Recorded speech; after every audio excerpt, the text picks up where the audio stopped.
ગુફામાં અને ત્યાંથી પૂછે એમ ના કરે કે પેટ્રોલ પંપ કેવા હોય, રિફાઇનરી કેવી હોય, શું હે એને જોવું તું ઈ આવ્યો પાસે ગિફ્ટ દઈ ગયો. આ બતારો ખાલી મને ખાલી બોલ્યો ને એને ક્યાં રિફાઇનરી કરવી હતી, એને તો ખાલી જોવું તું, જોઈ થઈ ગયો. બસ આ બધા હે, આ હે માયાનું ચક્ર.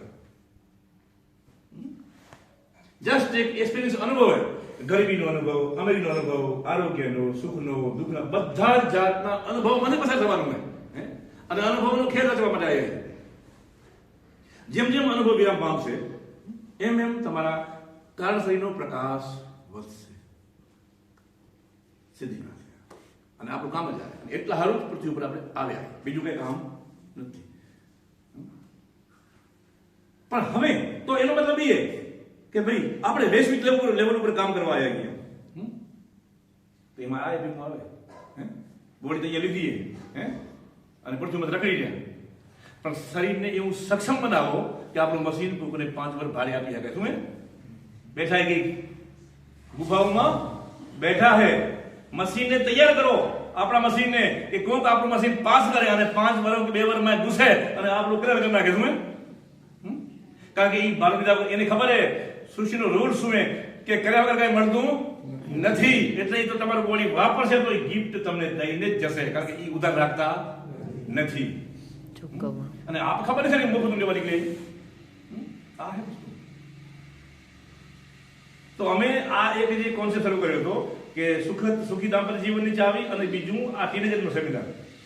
આ ટીનેજર એટલા માટે કે તમે લગ્ન નથી કર્યા અને જો એ 15-17 વર્ષે તમને આ શિક્ષણ મળી જાય અને 5-7 વર્ષમાં તમને તમારી બોડી એવી કરો તો તમારે ઘરે ગગો ગગી આવે ને એ કાંક એમાં આવે. એવા કેટલાય વાર જીવે એના માથે જેને હરખા માતા પિતાની જરૂર છે પણ માતા પિતા મળતા નથી. આવું ક્યાં? કારણ કે હલવાઈ જવાની પૂરી, કારણ કે અમે હલવાઈ ગયા હતા. એવા કેટલાય બેઠા કે જેને પૃથ્વી ઉપર આવવું હોય પણ માતા પિતા મળતા નથી, કારણ કે રીક્ષ છે. જેવો ગગો જન્મ્યો એટલે બાપ અને મા બે જોડે અમારું હોય યही ક્યાં ક્યાં ગયો એટલે ભાઈ અંધોરે વાયુએ આપણે માલિકી ભાવ અપનાયો. શું મારો હે એનું કામ કરવા આવ્યો અને આપણે એની પછાડી કરી. ક્યાં ગયો તો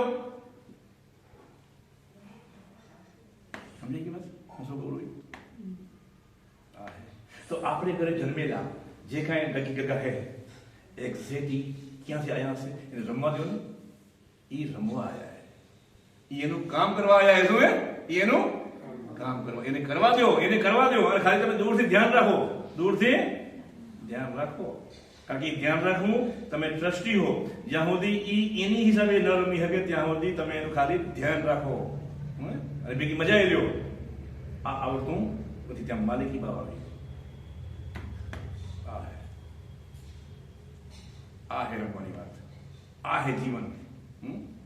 અને એ રમતે આવડી ગયું તો જે જીવ તમારે ઘરે આવ્યો રમવા આવ્યો તમારી બોડીનો ઉપયોગ થયો, તમને માં કે બાપ બનાયા પણ એ ગિફ્ટ લીધા વગર નહીં જાય.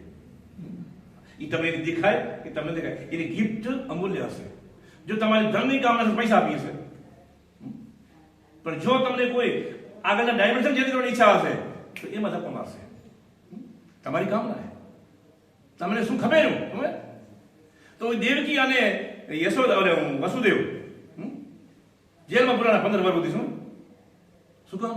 કૃષ્ણને જન્મવા હારું કરીને બોડી તૈયાર થતી હતી. યાદ રાખજો એક જેલ શું હતું એ જેલમાં શું કામ ઘાલ્યા હતા કંસે બાય કારણ તમે એક્ઝેક્ટ ઈ ચેતનાને જન્મ લેવા માટે જે શરીરની જરૂર પડતી શરીર બનવા માટે આ માતા પિતાને ક્વોરન્ટાઇન કરવા જરૂરી હતા કે એનું સતત ધ્યાન એમાં રહે અને બોડી તૈયાર થાય અને ઈ જે એટલા જન્મો હોતી બોડી એટલા વર્ષોથી કાઢ્યા અને બોડી તૈયાર થઈ તો એવું કૃષ્ણમાં જન્મ્યો. તો તમે પછી વપરાઈ ગયો, વપરાઈ નથી ગયો. હજારો જન્મની સાધના અટકી ગઈ. શું પૂરી થઈ ગઈ, મુક્તિ મળી ગઈ. આ ખેલ હે યુનિવર્સનો. આપે ક્યાં હાઈ પર ગોતું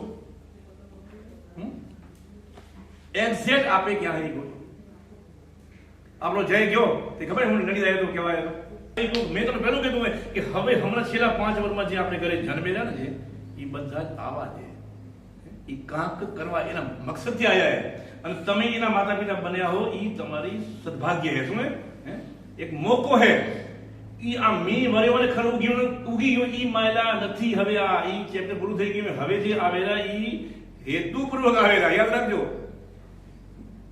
મી મર્યો અને રખાલ ઉગી ગઈ, એ સમય પૂરો થઈ ગયો. 10% વાળા માલ આવેલું હતું, હવે આવેલું ઈ આ હે. તમે ટ્રસ્ટી હો, તમે હવે ટ્રસ્ટી હો, મા બાપ નથી, ટ્રસ્ટી હો. સાચવજો એને, જે હોય એને, પોતરા પોતરા કે દીકરા દીકરી જે તમારા એને બેટા ને બધાને ખેલ પૂરો થઈ ગયો.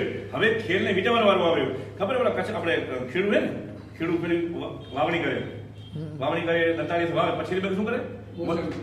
મોચમ વાળે ને. આ મોચમ વાળવાનો સમય આવી ગયો. ફરતે સેડે સેડે હાથેનું આપવાનો સમય ચાલુ થયો. એક આંટો ફરતો બે આંટા મારે, કોઈ એક આંટો મારે. એ આંટા હે ને, એનો સમય અત્યારે પૃથ્વી ઉપર ચાલુ છે. તમે એમ ના સમજો કે આપણે બાજરો વાવે બાજરા પર ધ્યાન દઈએ. હા, હવે સમય બદલી ગયો. એટલે જે હમવાય જીવન શરૂ કરો, એક્ઝેક્ટ જીવનને સમજી અને એમાંથી તમે લક્ષો કાઢો. એક્ઝેક્ટ મારી આ શું બની રહ્યું? એને ગંભીરતાપૂર્વક સમજો અને એ તમને સમજણ તો જ આવશે કે જ્યાં સુધી તમારું સેક્શન 2A અને B માં લાઈટ નહીં જાય ત્યાં સુધી આ અક્કલ આવશે નહીં. અને જ્યાં સુધી એ ન ખુલે ત્યાં સુધી જેના ખોલેલા હોય એના સંપર્કમાં રહેવું પડે. કે દરવાજો નકા પૃથ્વીનું વાતાવરણ જેવું હોય કે તઈ દાખલો બદલી ગયો તઈ જેવા ઘરે ગયા એટલે ગઈ ભેંસ પાણીમાં. નકાય પછી કહેશે કે હવે 700 રૂપિયા ટિકિટ થાય બસ નહીં ને 3500 રૂપિયા થાય તો એમાં તો લાખો રૂપિયા રહ્યા. અને મરસુદી કઈ થોડા કઈ કરોડ રૂપિયા નાખશે બાપો કમાડે ભેગા થઈ ગયો બાળી નાખો વાપર બધા આવી ઈ જ કમાય આવી.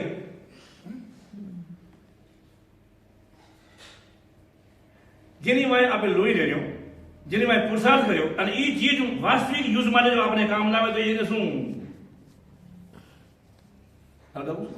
મતલબ વગરની વસ્તુ.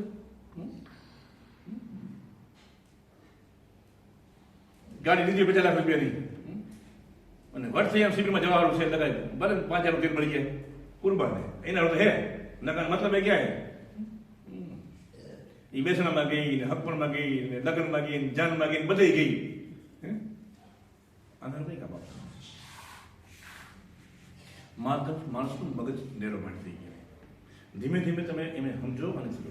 જેમ જેમ તમારી સમજ વધતી આવશે ને એમ એમ પરિસ્થિતિ તમને અનુકૂળ આવશે.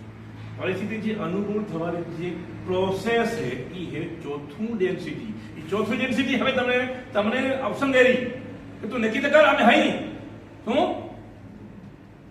તું પિક્ચર ડાયલોગ હે મેં હું ને એક્ઝેક્ટ ચોથી ડેન્સિટી કહે રહી કે તને હવે અકલ આવે તું મની પર હું આવું શું હે આગળ હાલો હાલો ફટાફટ એ બધું વાંચવાનું જરૂર નથી.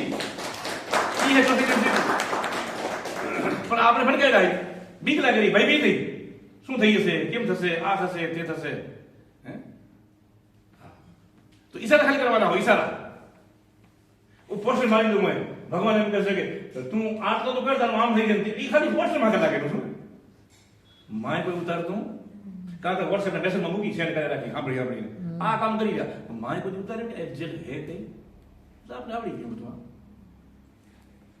ભય આપણે ભય અને ભય સ્વાભાવિક કારણ કે આપણે પૃથ્વી ઉપર જ્યારે જન્મ લેવાનું શરૂ કર્યું ત્યારે આપણે આદિ માનવ હતા અને એનાથી પહેલા કાંકરેકા હતા. એટલે એ જીવનને ટકાવી રાખવું, ખતરાઓથી ભય બચવું, અકસ્માતથી બચવું, વાવાઝોડા, ઠંડી, તડકો, મારામારી, લૂંટફાટ બધાથી બચવા માટે આપણે બહુ સંઘર્ષ કર્યો હોય હજારો વર્ષ પહેલા. એની મેમરી દિમાગમાં પડેલી છે. એટલે ક્યાંક હલવાઈ જશું, ક્યાંક છેતરાઈ જશું, કોઈક આપણે લૂંટી લેશે, એ બધા જ ભય આપણી અંદર પડેલા છે આપણા અંતર્મનમાં. અને એને આપણે હજી એક પોષણ આપ્યા રાખી રહ્યા. એને કાઢવાના છે બારે, એને બારે કાઢવાના છે. એની મેમરી પડેલી છે. તો આ ધ્યાન સાધના અને આ હોમ હવનથી ઘણી બધી વસ્તુ નીકળી જાય. હોમ હવન શું ખબર? એક કઠણ પાણો હોય એનામાં તમે આમ ઘણ થપોરા તો બરાબર તૂટતો નથી. પછી એની મતલબ નાખો એસિડ અને પછી એક ફટકું મારો તૂટી જશે. તો ખતરનાક કર્મો હોય જે પથ્થર જેવા કે જે તૂટતા નથી. આ હવન હે ને, આ હવન થઈ એ કર્મોમાં ક્રેક પડશે. શું છે? ક્રેક પડશે અને જલ્દી તૂટી જશે, છૂટા પડી જશે. આ અને કઈ લઠ્ઠા વગરમાં જન્મ નીકળી જાય આવી રીતે. કેટલું બધું ઓપ્શન હે લોકોને એટેક આવી ગયો અને સ્ટેન્ડ બિહાર્યો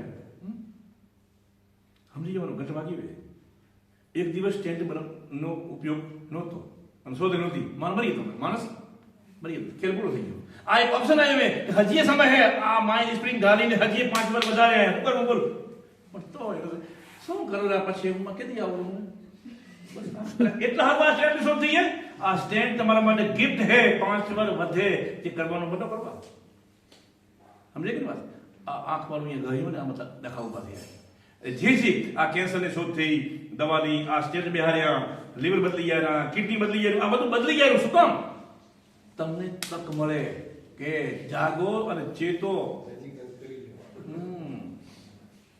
કિડની બદલાવી લઈએ 10 વાર હાલના રહીએ તો 10 વારમાં કામ કરો તો એ જ કરવાનું અને ગામમાં ભટકો જો અમારે આમ કર્યો તેમ કર્યો અને પછી એને કિડની દીધી હોય ને એ પછી એને પછી વગર લાગે કે મારી કિડની થોડું હાલે રહ્યો એ પછી પૂરું કરે બસ આ એના કરતા મરી ગયું હારું એના કરતા ગુજરી ગયો તેમ શું જોવો છો આમ તેમ તો જીવો રે ખોટમાં જનસો સાહેબ હા હે આપણે આ બધી આ આદરી કે વિજ્ઞાને શોધ કરી કે અહીંયા નળી બંધ થઈ ગઈ અને એમાં સ્ટેન્ડ બિહાર્યું અને મને 5-10 વર્ષનું આયુષ્ય મળી ગયું ઓકે તો હે મારે જીવનને સમજવાનું કે છે શું આ કઈ મરશું કે લીધી મનને ફેરવવાનું પછી કેવાય છોરાને પુત્રને બે હવે તમે કરો એ ઘંટ વાગી ગયો શું એ ઘંટ વાગી ગયો હવે જરા કામ અમે આગુ બારી તમે જે કરતા કરો આમ બધું તમે શું કરી વધી ગયો તો આ 55 મેં કરી અહીંયા મને બધા એટેક આવ્યો એટેક બેટેક આવ્યો નથી મોરતે સમજી લો કે કઈ આવશે કઈ લખી નથી આવી જાય હવે એમાં કાંઈ આપણે ભાગી નહીં જાય એ ફેક્ટરી હારશે પણ એ બધું થશે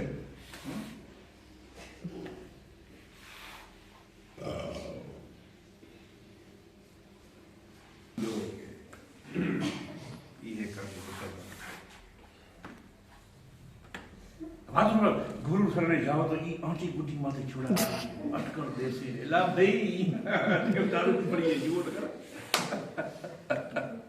સમજે